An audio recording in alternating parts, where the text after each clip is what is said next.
Hello,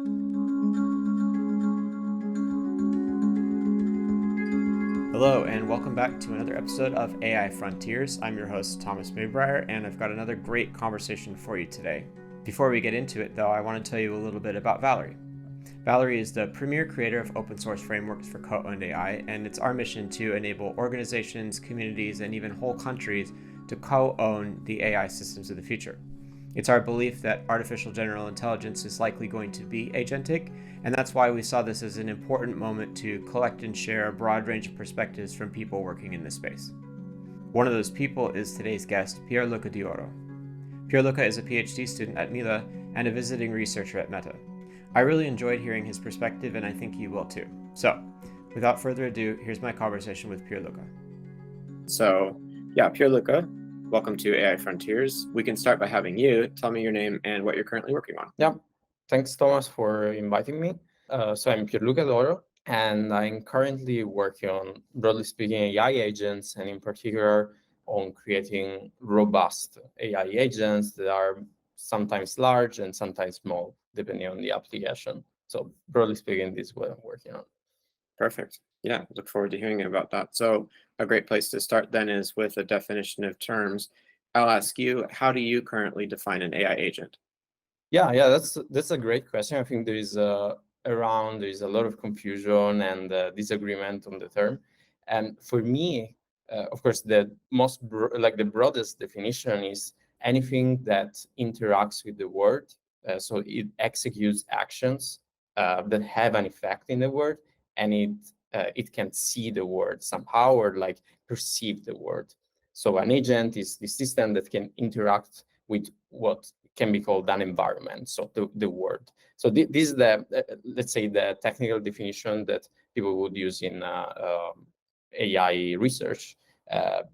But recently, of course, there is a specific kind of AI agents that is more interesting than others, and those are the AI agents based on, let's say, large language models or foundation models, broadly speaking. So now when people think of AI agents, they usually mean like a system that you can prompt, maybe natural language, and that is general and can do actions in an environment for you to achieve some kind of like goal. Yeah, that makes sense. And that's a definition that has come up in, I would say, most of my previous conversations. At some point in the design of the AI agent, there's an LLM involved, and we're prompting it, as you said. But yeah, of course, AI agents can be much more complex than that. So hopefully we'll be able to maybe touch on a little bit of that.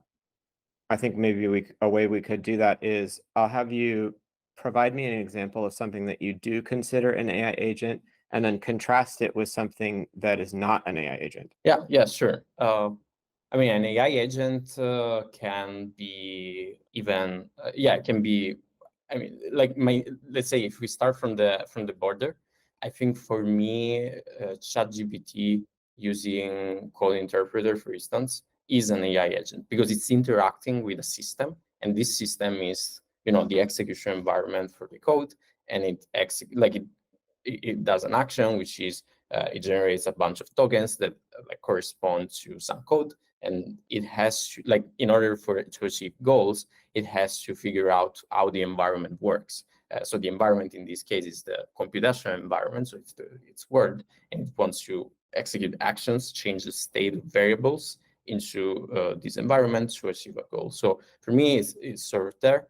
So anything even more agentic than that, like that actually interacts like with a physical system, that is for sure an AI agent. What is not an AI agent is a system that has no possibility of executing actions on the world. And here it's tricky because it depends on the definition of an action. But for instance, if it's a system that given a picture, is predicting what is in the picture, and it's giving you a prediction, that is for sure not an AI agent, because there could be an action after the prediction, but you are kind of the human, encoded the logic behind what is the consequence of this particular prediction. So when it's the human that encodes the logic, is that the AI system is not an agent for me.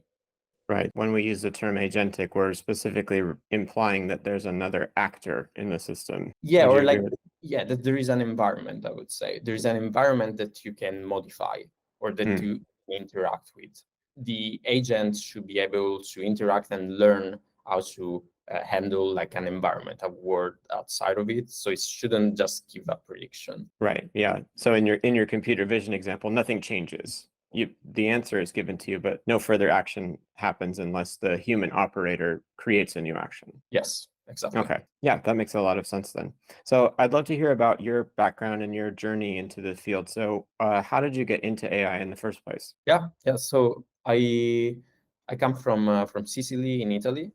And so I actually, for most of my life, like until high school, I was doing completely different things. I was mostly, passionate about writing. I went to a classics high school, so I was, translating ancient Latin and Greek, and so I was doing something else.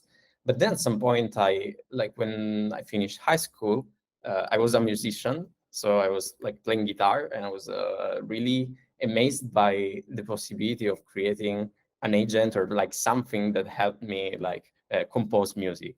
Or like, yeah, I was thinking, wow, with a computer you could create something that actually can help humans like achieve things like writing new songs or doing like creative things like that. And so that's why I got interested in, I would say, like computer science and AI in the first place. So to like empower humans to be more creative. In other words, then I did my bachelor and masters in Italy, and so I first worked on generative models, so in computer vision, but generative models of videos. It was 2017, so they weren't that good, like not as good as now for sure. And then I worked on reinforcement learning for a bunch of years, and I started my PhD at Mila, working mostly on agents trained with reinforcement learning. Right now, I'm sort of like using that knowledge that I have created on reinforcement learning through my research for, let's say, creating agents in the new way. So using large language models and leveraging the advantages of both approaches. Yeah, that's great. And I like to hear human empowerment as a goal for these tools. I think that comes up a lot, but I think you might be the first person I've spoken to who emphasized the vision of empowering creativity, which we're hearing more and more about, but it's starting to really feel like something possible. I don't know if you've messed around with, I want to say it's Sona, you prompt it with natural language and it generates something that's kind of like speech or singing and then also music at the same time. I've never played like with something, I would say, of the level of quality of Sora, but in general, like it doesn't need to be like perfect in order to be super useful to a human to be creative. But it should, like, I think autonomy or like agents play a role in this, because many of the things you want to do that are creative actually require interacting with the world, or like it requires some kind of iterative process. Like when you imagine when you create a song, when you write a song, it's not a process that like you sit and you simply create the song, but it's a very iterative process. You take inputs from various sources, inspiration, and so I think it's like this kind of creative process is like almost requires agency, like for being done in a certain way.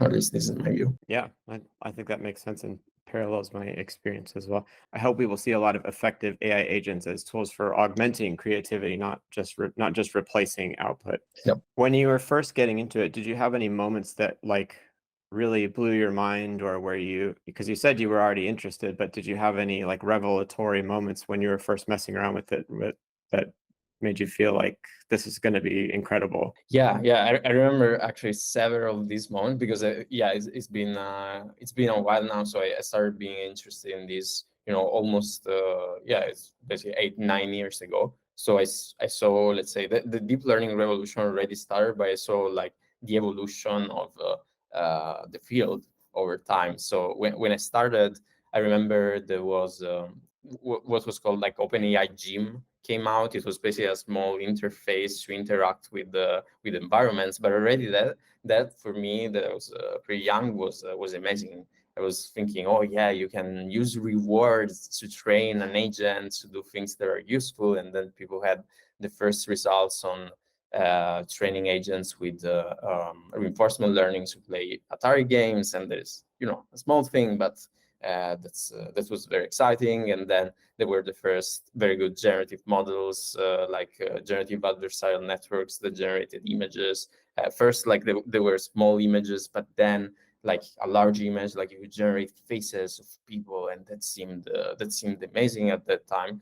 And then, of course, large language models like blew my mind totally. Like I didn't expect, like as a researcher, I really didn't expect something as good as ChatGPT or Llama to be out like right now in less than 10 years. That was very surprising for me. Yeah, for sure. I think almost all of us can remember the first sample of synthetic text we saw, or the first images from the GANs that were coming out, and they were remarkable. But I can totally agree with you that I wouldn't have expected the pace of growth. So, yeah, I think, and we'll get into this a little bit later, but how that pace continues to influence what we will see, I think, could be very interesting, and I'm curious to hear what you think about that.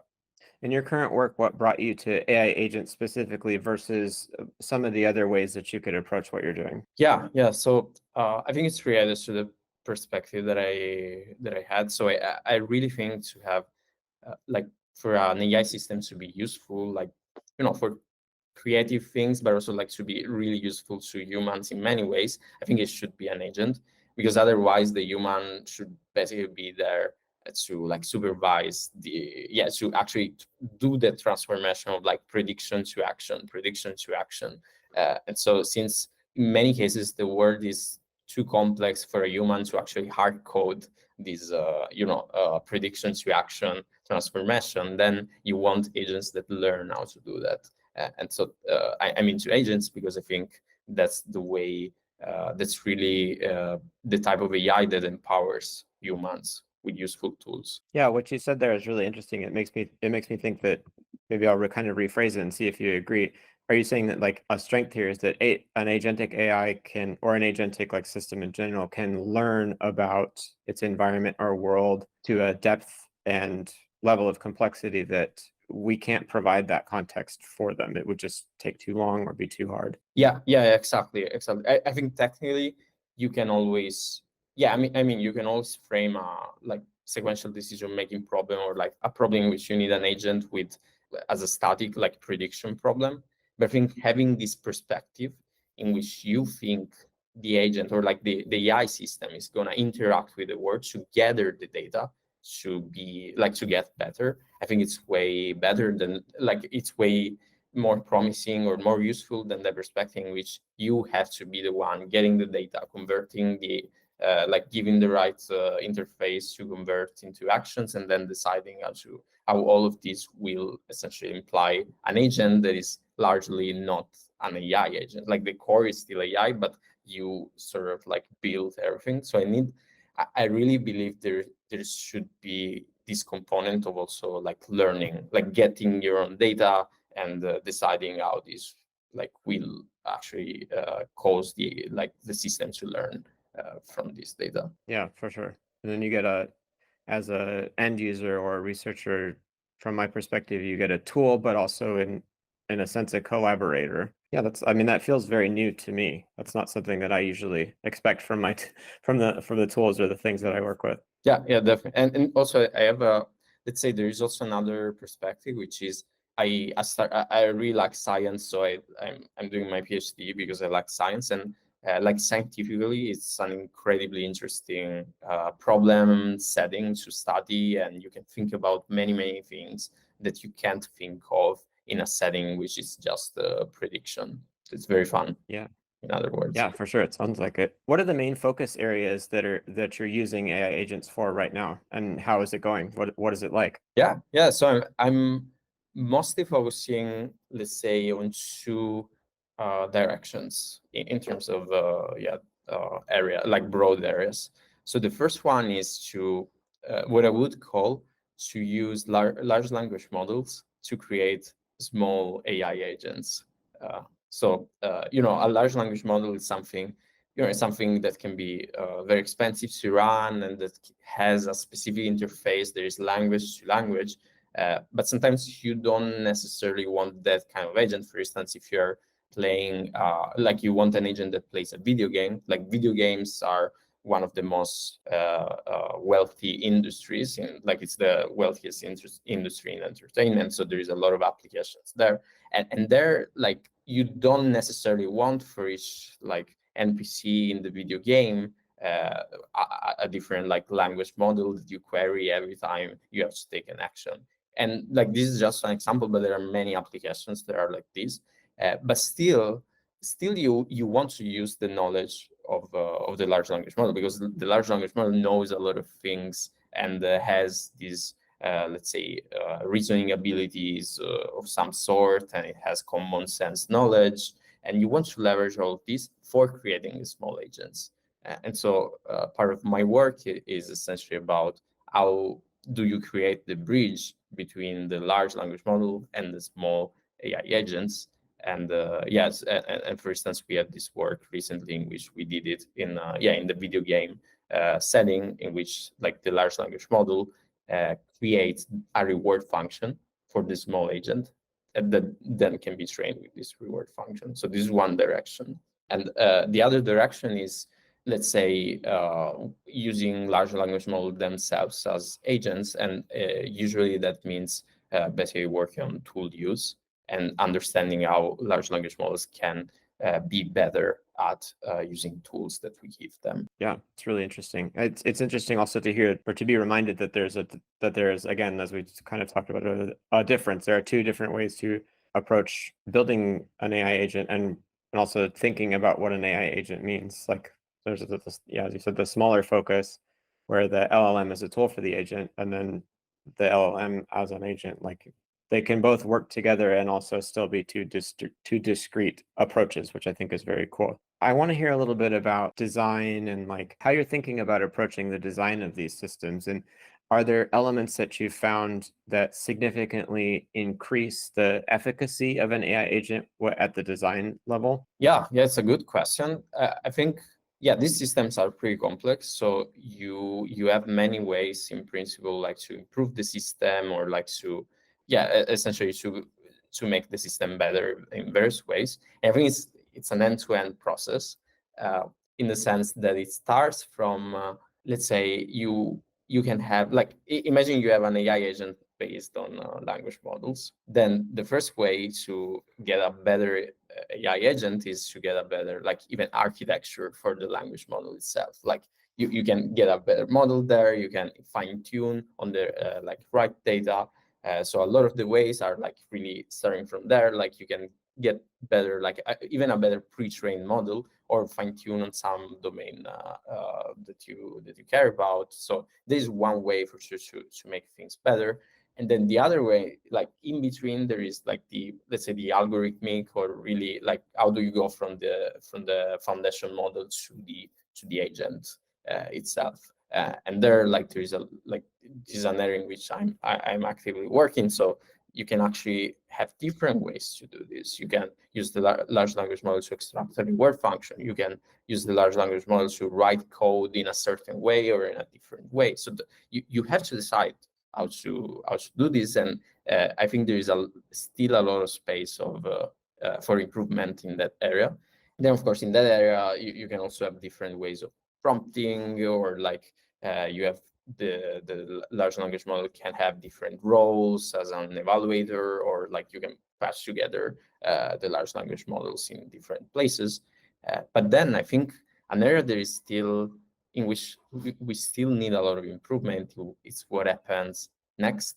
Like after you sort of like improve as much as you can the agent there, you have to put the agent into a system that will be used by humans. And so there is where, let's say, the user experience design problem comes. Of course, it's tempting to say, okay, so if they are based on large language models, I can just use language to prompt them. But sometimes not even like it's not necessarily the best way to actually interact with an agent, and this is a design problem. So sometimes maybe you want to press a button, sometimes maybe you want to have just a limited set of options, and these are very this is a very important problem. And so I think you can improve AI agents through this end-to-end pipeline, working on any part that you like the most. Yeah, for sure. We're at a very early and interesting stage where we can go in a lot of different directions. I think everyone listening or watching it will be familiar with the idea of interacting with an LLM through the chat model. And then some people will have taken it a step farther and instructed an agent through natural language. But what other like UX modalities are you interested in? And what do you think the different challenges might be? And yeah. I think it's something that we should talk more about, generally speaking. And language is amazing because in a way it's the most general interface you can have, because every human understands it almost, and you can it's a shared interface that humans have, like, to communicate with each other in a way. So this is like the basic interface. We sort of like went to that kind of interface to communicate human to human because it's general. When you're building a specific like product, or you're thinking about a specific application, maybe you don't need the most general of the interfaces. And there are a few reasons for that. Some of them are, you don't want necessarily to expose completely like all the surface of your model to the user, because the user might, like, this has a lot of consequence, like in terms of security or like safety. If you like, imagine you want your system to do just a set of specific things, then there's no reason like to expose the entire set of capabilities of a model. So this is one of the things. But the other one that I think is even more important is the fact that a human, actually, you want to reduce the cognitive load for a human. So if I'm thinking about an agent that books me a flight, it's, or like that books me, like that creates the calendar invites in my calendar or things like this. Maybe I don't want to be writing all the time with like to the agent, but I want the agent to know the relevant context, and then I want to have some interface that simply asks me, okay, do you want to do this action or this action, and you just press. But if the agent is empowered with the relevant context and the relevant information, and you don't need like the most general interface for that to be effective. Yeah, that makes sense. Like an agentic system can run on sensor data or numbers or any different kind of below the surface. Many different things can be going on that are not human readable or human interpretable. We only need that level of abstraction at the end of the UX most of the time. But not even all the time. That's what I'm saying. Like, if the language model has enough like context, let's say, about your Right. life or what you're trying to achieve, then it might not even be needed for you to fully specify in like writing in a chat what is the goal.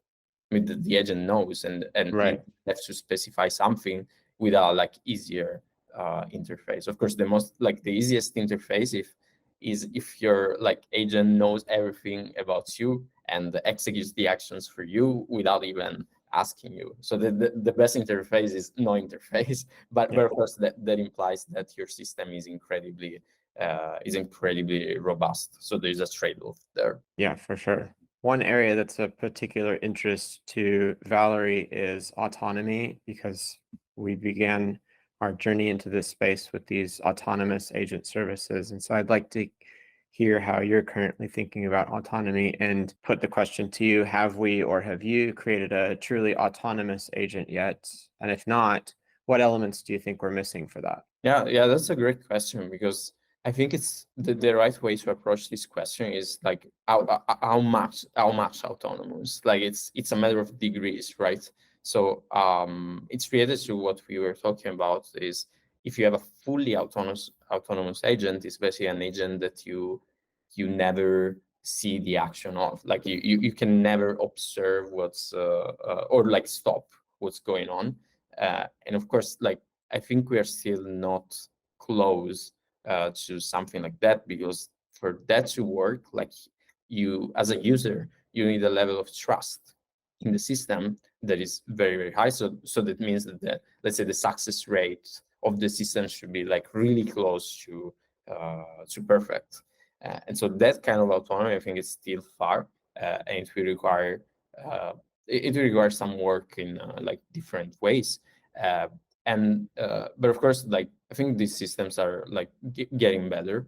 Recently, I worked on this video game setting, and there, like, we were able like to build completely autonomous agent in which like you do these in the game, and then the agent, like you learn to do this in the game, learn to collect more gold in this particular game, and then the agent would learn how to do it and then do it autonomously. So it's definitely possible, like in simple settings, but I think we're still far from it in the most general setting of like you have an assistant that helps you in everything.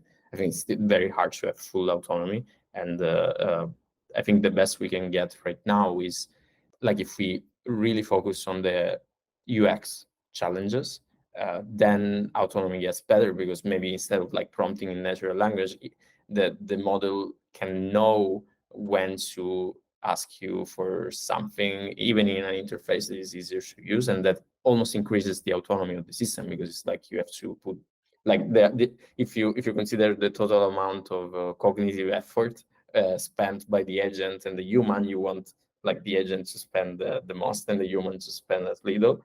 And to reduce that, you can have a more reliable agent, or also a better interface that reduces the cognitive load. Yeah, exactly. Also, I guess also a smaller problem, a more well-defined issue, or a better defined goal gets us closer to situations where we can say, yes, this works autonomously and we trust it and we're happy with the outcome. Yes. One thing that's coming up a lot recently is this idea of self-improvement. So I'd like to get your perspective. How far along are we on the path to self-improving AI? And what steps do you think are still ahead of us? Yeah, I think we are on the on the right path with this self-improvement. And yeah, in general, I work a lot on reinforcement learning, and so there the idea is basically like to have a kind of self-improvement. So you have a reward function, and then it's the agent that has to like go there, like decide how to actually collect the data to improve its performance according to the reward function. So in a way, reinforcement learning is about self-improvement by design. Of course, it's like self-improvement is a dangerous word, because if you think about synthetic data, if you think about imagine like the agent, or like the language model, for instance, is completely isolated from the outside world. It doesn't get any new data. Then I think it's unclear how much you can get from an agent that can just think in its head, or like spit out some text without interacting with the word. I think it's like that kind of self-improvement of an isolated system. I think it's not gonna go that far. Maybe you can get like you can get some small gains, but I don't think you can do it like don't think you can get to like an unbounded level of increased capabilities with that kind of self-improvement. The kind of self-improvement that is like way more promising is the one in which you're not isolated, but the agent can actually collect data in the world, can interact with the world. And so if we have this, iterative loop of the agent collects the data, the agent learns from the data, and the agent like collects new data. I think with that kind of self-improvement cycle, we can go really, really far. Yeah, that makes sense to me. And it made me think of like biological systems and how they respond to external input from their environment. Not just they have internal signals as well, but the external stimulus is just as, if not more important for improving the overall health of, say, a plant or something. It needs to be able to sense in order to make changes to processes. And I think I can easily imagine an agentic AI working in the same way. And yeah, as you're saying, using these well-established and quite effective techniques from reinforcement learning, we already know how to do that, and it can be very, very impressive. So yeah, bring those things together. And yeah, I'm very curious to see how that will shake out, which leads me to my next question. I won't hold you to any of these predictions, but what do you think the next big like capability unlock might be? You could answer either for AI agents specifically, AI in general, or both. Yeah, it's of course it's hard to predict, but I think one thing we're gonna see like progressively is gonna be like a lot more of robustness, because like language models are pretty brittle right now. Even in the start, like even if you have a chat agent, like the fact that something like prompt engineering exists, it's like it's in a way a sign that they are like sensitive, to like they are not robust enough. And if you ever like if you play with different language models, for instance, at different scales, so like of different capability levels, what you see is the smaller ones, or like the ones that are not as good, are usually way more sensitive to the prompt. So GPT-4 is like, if you go from GPT 3.5 to GPT-4, actually like one of the big differences is like you can do less prompt engineering for it. So I think we will get to a phase in which it's going to be way more like, of course, if you way more robust. So if you go into agents, then it's even like then it's much worse, because an agent is like into an environment. So if you think about it, like there's a type 1, type 2, type 3, like you can have an exponential number of possible futures. So there's an exponential number of like ways things can go wrong, in other in other words. And so the change in the prompt, or like the change in the little change in the system, can propagate in very different ways. And so if the language model, like the basic system, is brittle, then everything is going to be completely non-robust. So what I think what we're going to see in the next 2 years is going to be like the development of agents that are much more robust for this. And then there's a lot of work, broadly speaking, on reasoning. So I think we're going to see like agents that are better at various forms of reasoning. Yeah, that's a very interesting one, because when you say reasoning, I have an idea of what that means, but it's a very like human-centric idea of like what reasoning is. And when I think of like agentic AIs, that I want them to improve themselves, run autonomously, and also be effective, and as you said, robust, and like hopefully less brittle. It's hard for me to understand like how you would instruct a system like this to reason effectively. Yeah, it's not really a question. It's no, but it's a good point. So I think we are still in that particular direction. We are still in the early phase. So right now we explored directions like use chain of thought, or like React, or some prompting strategies. But if you really think about it, there's a very very coarse, or like very primordial form of reasoning. And so I think we are going to see the development of more, let's say, fundamentally grounded, or like super sound approaches to reasoning, in which you can actually like run some kind of procedure that how it works, like that is more predictable, that you understand as a designer a little bit more. And this is gonna cause the like language model, like you just like, for me, reasoning is mostly like you have to give away to your language model, or like to your system, to spend computations to get to a better answer in the end, to a better outcome. So with this definition, I think chain of thought is kind of the most basic way to give additional computation to the model, but I think we're going to see more interesting ways to do it. Yeah, for sure. I look forward to seeing what those might be. One last area that I'd like to hear your thoughts on are predictions for the near-term future of AI agents, and then also like AI more generally. But like in the near term, what do you think? What do you think is going to be coming next, and maybe what are you excited to see? Yeah, it's of course, again, it's a little bit unpredictable. There are too many things on the table, but for sure, something I see a lot of interest in is agents based on code generation.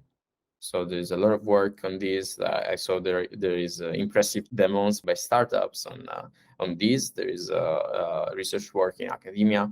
So I think the first type of agents that's going to be reasonably reliable is going to be the code generating agents. And so I expect that we are going to get, if we don't have it right now, but I expect we are going to get very soon a very reliable like code generating agent, at least for like, simple enough tasks, or like for tasks that are reasonably easy to handle, or like for which the LLM knows what you're talking about. Yeah, an appropriate level of logical complexity. One thing, of course, as a human, I'm biased to wanting to see where I fit in, and something I like about that is we can empower humans to do a little bit better, but also reduce the cognitive load that they need to spend on things that, yeah, that like what the developers call boilerplate, like the kind of stuff that's like, as we said before, it's well defined, it's clear how to get there, and then it frees you up to think about maybe what's more interesting or what's fun about something. So I hope that's the direction that we'll see. Yeah, this week has been quite interesting. I don't know when this will go out, but this was the week that we saw the first demos of what they're calling Devin, and I've seen various reactions to that from across the spectrum. Cool. So one thing I have been asking all of my guests is for recommendations for people who are interested in learning more about AI agents and this field in particular. Are there any recommended reading, learning pathways, things that you found really helpful that you would recommend? Yeah, sure. I think it largely depends on what these people like. So it's an interesting moment. So there's a lot of excitement and there's a lot of space for multiple things.